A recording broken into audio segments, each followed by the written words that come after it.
Remember to subscribe to our YouTube channel at NDN TV Nigeria. Click on the subscribe button and be the first to get notifications.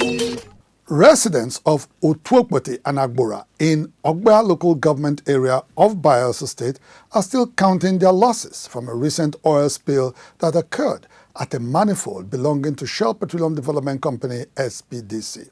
Although the spill has been contained, the Otuokbote-Agbora River, a major source of livelihood for the affected communities, remains seriously contaminated, a situation which they describe as a major threat to their economic survival. Correspondent Tekana Miofuri has the details. A recent leak from Shell's manifold had spilled volumes of crude oil into the Otuokbote-Agbora River. The magnitude of the oil spillage, which is unprecedented in recent times, left the communities confounded as they made frantic efforts to scoop crude oil from the river. We've gone to the source where it's coming from, the pipeline. What we saw there was that from the manifold, there is a spillage from there, so we went there. The manifold is under Shell. Over the years, the affected communities have depended on the Otuokbote-Agbora River for their fishing and farming activities. With the recent development, however, they fear that their common livelihood has been eroded. This is where they float, so even our water safe, it don't spoil. Both our fishes, then go die finish. The crops when I even plant for there, many, then go die. So food goes scarce, fish goes scarce. When I go inside my farm, before I go, no, I don't see oil everywhere. All my rice farm, where I just harvest them with my cassava, yam, everything, no kura, where I just go plant, I mean, never reach anywhere. Don't go spoil and finish. All the fishing pot where I put, it don't finish. Waiting with this now, waiting on I go to me. Worried about this situation, the distraught communities have called on the Bayelsa state government to intervene in their plight. With all this Shell operating in this community, there are no basic amenities. The Shell failed to provide the source of what they are getting the resources from. So I'm not happy.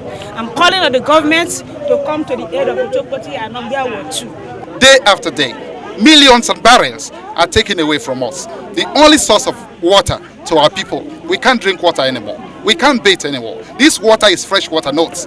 It is not salt water. It is embarrassing. It's shameful.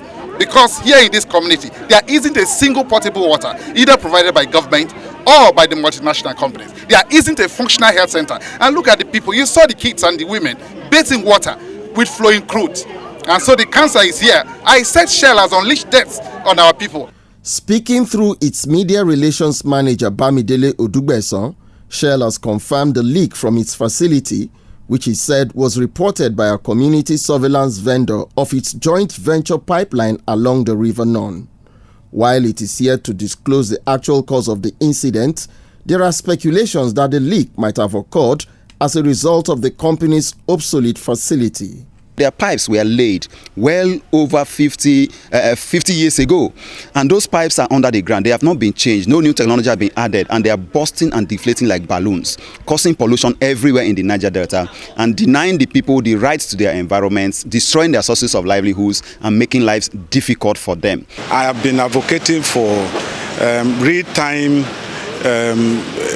contingency response to OSP in the Niger Delta, and one of the ways we can improve our contingency response in order to reduce the impact of environmental pollution arising from oil spill is by engaging state-of-the-art technology like automatic leak detection technology.